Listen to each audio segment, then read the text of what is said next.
Hi friends, ragi மாவு வச்சு ஒரு சூப்பரான ரெசிபி பார்க்கலாம். ஃபஸ்ட் தண்ணி கொதிக்க வச்சு கொஞ்சம் உப்பு சேர்த்து அந்த கொதிக்கிற தண்ணி ஒரு கப் ராகி மாவில் சேர்த்து கொஞ்சம் கொஞ்சமாக மிக்ஸ் பண்ணிவிட்டு கொஞ்சம் எண்ணெய் ஊற்றி கொஞ்சம் சூடாறினதுக்கப்புறமா கையில் மிக்ஸ் பண்ணி மூடி வச்சிடலாம். இப்போது ஒரு 3லேருந்து 4 டேபிள் ஸ்பூன் அளவுக்கு பாசிப்பருப்பு சேர்த்து பொன்னிறமாக வறுத்து எடுத்துக்கலாங்க. அதை வந்து மிக்சியில் குறன்னு அரைச்சி எடுத்துக்கணும்.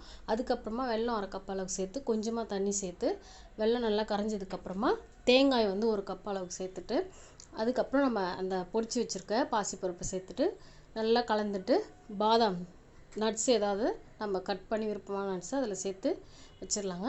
இப்போது நம்ம மிக்ஸ் பண்ணி வச்சுருக்க அந்த ராகி மாவை ஒரு கவரில் எண்ணெய் தடவி கொஞ்சமாக இந்த மாதிரி தட்டிட்டு ரெடி பண்ண அந்த தேங்காய் மிக்சரை அதில் வச்சு நல்லா வந்து ரவுண்டு இல்லைனா உங்களுக்கு பிடிச்சமான ஷேப்பில் ரெடி பண்ணி இட்லி பாத்திரத்தில் தண்ணி வச்சு அதில் வச்சு 10 நிமிஷம் வேக வச்சு எடுத்தோம்னா சூப்பரான ஸ்நாக்ஸ் ரெடி. நீங்களும் ட்ரை பண்ணி பாருங்கள். உங்களுக்கு இந்த ரெசிபி பிடிச்சிருந்தா மறக்காமல் லைக் அண்ட் சப்ஸ்கிரைப் பண்ணுங்கள். தேங்க்யூ.